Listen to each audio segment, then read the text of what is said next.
Good morning, I'm the Hooded Lid and welcome to my channel. Today I got a story because I always do. I don't know about you, but I've been feeling anxious and a little blue, really. And I've been wanting a little bit of a pick-me-up, a little bit of something special to make me feel excited, maybe even pretty. And I went out to trend moods, as I often do, and I saw this. And I thought, you know what, leave it to Natasha Denona to just bring a little bit of charm, a little bit of pretty into our lives when we need it. More than ever. There's not a lot new coming out right now. There are some new things that I'm not interested in, and some new things I'm like, I guess I could, but I don't want to spend a lot of money right now, and I don't want to spend money just for the sake of spending money. I want to get something, and I have done that. But this one I thought would really kind of do it for me. However, I did notice on Trend Moods they called one of the colors Vintage Taupe, and I'm like, I know the name of that color. And I also took a good look at this greenish gray color. So that's Vintage Taupe. Here's the greenish gray color. And they both are very, very familiar to me. So I picked up my other Natasha Denonas. This is the Tropic. It's very unpopular. I happen to love this for these two rows, and this color right here is Vintage Taupe, and I love this color. It's great for all over the lid. Just receding the hood for my skin tone, it just recedes the hood and shapes my eyes a little bit, well, perfectly actually. So this is probably my favorite color and most used color in this palette, which is one of my favorite palettes. This is the Safari palette. This is Savannah. Yeah. So I realized that when I bought it. I thought this might go back, but I need something special. I need something sweet. This is Savannah. Vintage Taupe. So there's the two colors in the Tropic and in the Safari. This is the Vintage Taupe, and this she's calling 60s. So I'm going to go out on a limb and say these are not incredibly different. Two different names, but the shades are pretty much the same. I could do one eye in one and one eye the other and show you how completely the same they are, but I did do that last night. In fact, I did this video anyway when these came around 5, just in case I had enough light, but I didn't. And now we have two issues. One, I woke up practically with a black eye. There's something going on under my eye, and every product I put on hurts. So that's not good. And also, despite the singing of the birds that you're hearing right now, it's getting ready to rain and the sky is quite dark. So my lighting is a little bit off. I much prefer a sunny day for really good lighting. So I look good because sometimes I look pretty scary, and so that you can get good swatch ideas. I can tell you this, as I did this last night, and I did it twice, once on camera and once later in the evening before I washed off my makeup, that the color in Safari, even though it's very, very, very similar, it is a teeny bit darker, or it works itself in a darker way, so the formulas are a little bit different. And I noticed this eye that I used it on just had an overall darker look than this eye.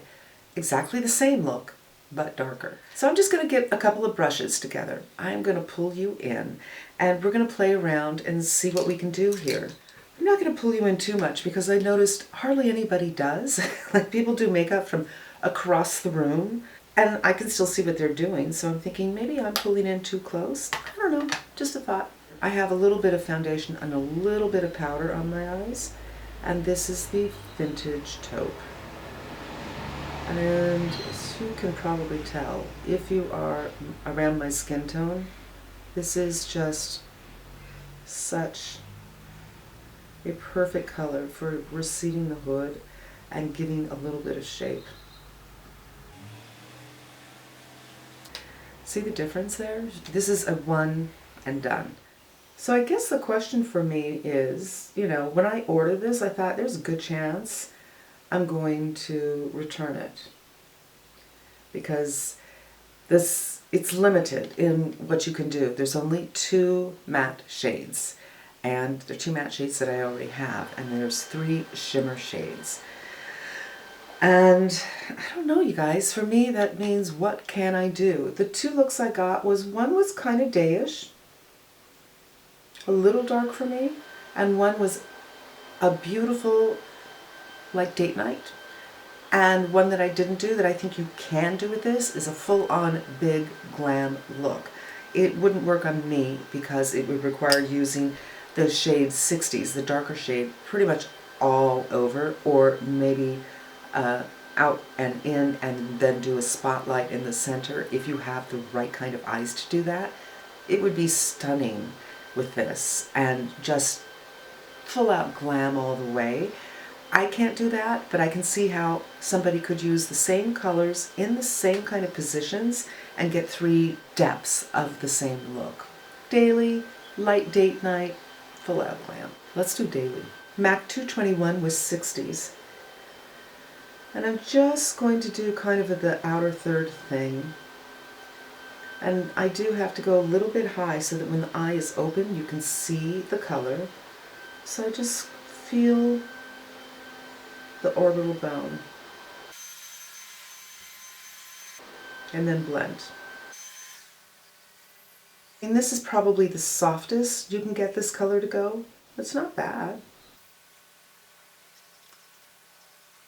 I have to say, of the Safari palette, which I do like, it's that top row, the one with this color, with the gray color, with the stone kind of color, and with the navy color that are very hard to work with. They can be patchy, you have to build and build and build. And the color Savannah, which I'm comparing this one to, I tried a couple of times because it does have that khaki-nish, it's like khaki-ish, but niche thing about it. And I am kind of, you know, always craving the perfect green eye. I thought it could do that, but once it was on the lid, it didn't look khaki anymore. It looked more grayish green, which is exactly what this one is. So on this I had to go a little higher up just because that fat pad gets in the way of putting colors precisely where I want it to be. So I'm just going to go a little higher up on this one so they'll match. And you know, blending the crepey bits or the new developments of wrinkles right over here, it's always fun. It's never boring.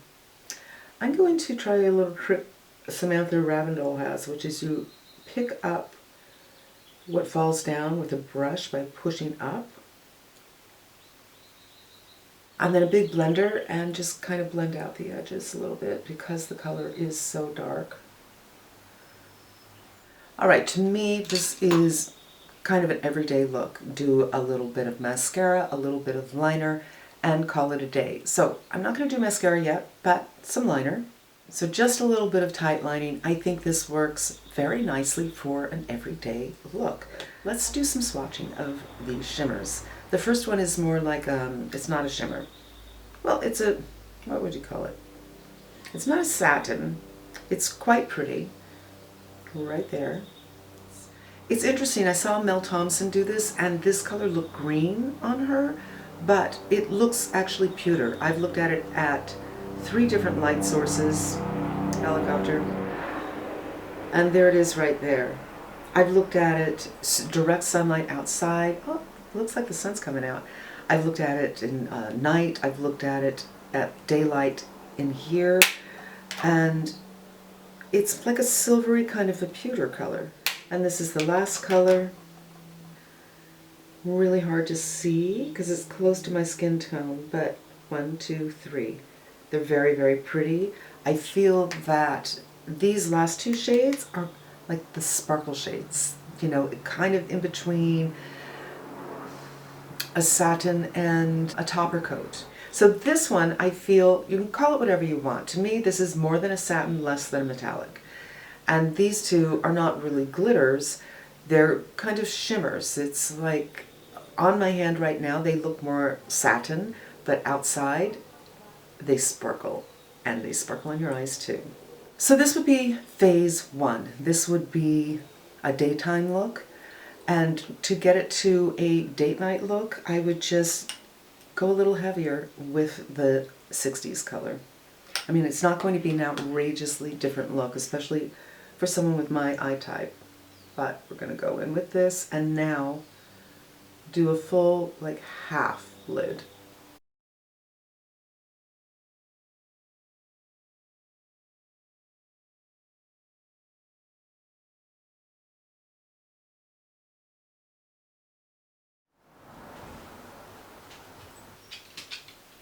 So I'm going in with a slightly bigger brush here just to get a blend. Slightly bigger and slightly more dense. And then I'm going to go in with the Vintage Taupe again, but with a larger fluffy brush to just work on the edges a little bit. Again, I just find these dark colors so hard to work with because of my crepiness. I'm not having an easy time getting a very smooth look when I'm looking in the magnifying mirror. Especially right around here where I'm developing new wrinkles, and it's just, sometimes fingers are best. But right through here, you know, this isn't the greatest look. But again, it's about my crepiness, my fat pad. So now a little bit more of a date night look. I'm going to fill out my brows. And now I'm going to go in with this satin color. And this could be, you know, that first daytime look, we could have, before I added more gray, I could have just done this like so, and this would have, and it would have been like daytime A. So first daytime 1 and then daytime 1A. Because I like to confuse everybody. So if my first look was daytime, and then put this on in the corner and it could be daytime 1A. This would be nighttime, so 2, and then nighttime 2A, I would add this. So pretty. Right there.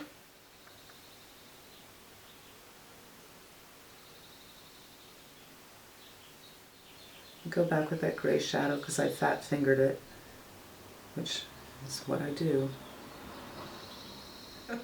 So this will be nighttime. Now I'm going to take the 221 again and go under the lash line, and this would be nighttime 2B.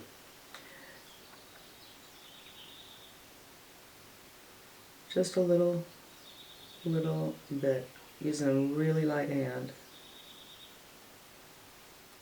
It's getting darker, right? Which makes me nervous because darker to me means smaller.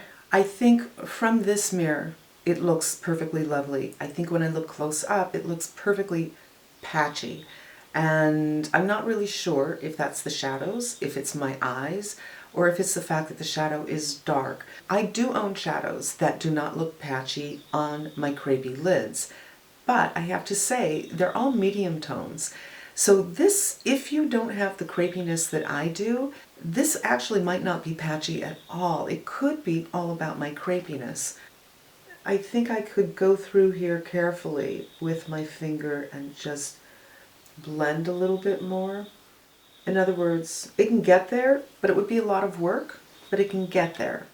And finally, I'm going to go in with that pewter shade right here, just so you can get an idea of what it looks like. But because I fat finger all the time, I'm going to go in with a brush. And this is such a pretty, pretty look. I used it with my fingers last night, and it was just such a soft, beautiful look with the brush a little bit different.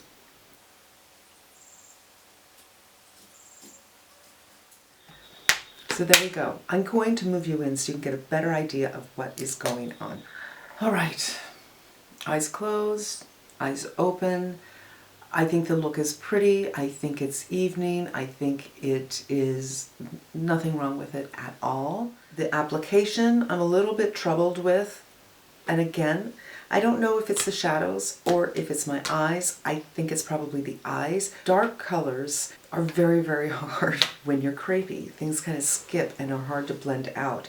And at the same time, if you already have the Safari and if you already have the Tropic, you kind of have to ask yourself, do you need this? Are these 3 shades right here special enough to warrant having this? I don't know, I'm gonna have to think about it a little bit. Let me finish up my makeup and I will be right back. And the sun is coming out and I feel blinded, but at least you can get an idea of what's going on here. So I'm gonna show you the swatches one more time. These two are, this is the Safari and this is the Tropic. This is the Retro palette. And then here are the shimmer colors, which are very pretty. I mean, without a doubt. And this is more of an evening look, like a soft evening look.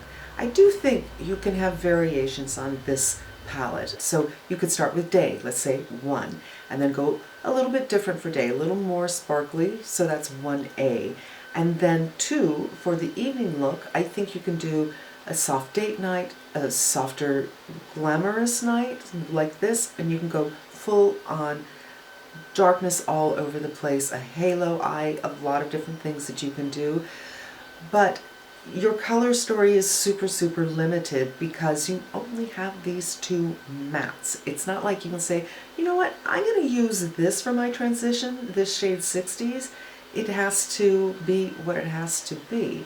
And certainly you could also just use the vintage taupe all over the lid or just to receive the hood like I did when I first started, and it's perfect for that. The shimmers are lovely. My only issue is 60s. The color is so dark that it really has to perform perfectly, and I don't think it's performing perfectly, but because I'm crepey, it's really hard to know. With the vintage taupe, it could be performing the exact same way, and I just don't see it because it's not so dark. So this does take, if you're crepey at least, some work. And, you know, maybe you should look at videos of girls who don't have my issues to see. But if you are someone who has my issues, then I will just say, yes, you can get there, but it's going to take some work. You're really going to have to finesse it and spend a little time on that grayish green color. It is charming and pretty. And if I did not have the Safari palette and the Tropic palette, I would absolutely keep this. And I might keep it anyway, because I guess I just feel like I need something a little special, something to make me feel a little pretty. So that's it, you guys. Thank you so much for spending a few minutes with me. I hope it was helpful to you. I hope it'll help you decide if this is something that you want to get, if it's worth it for you. And I hope you come back again. Be smart, be safe, and until we meet again, I'm wishing you good health. Bye.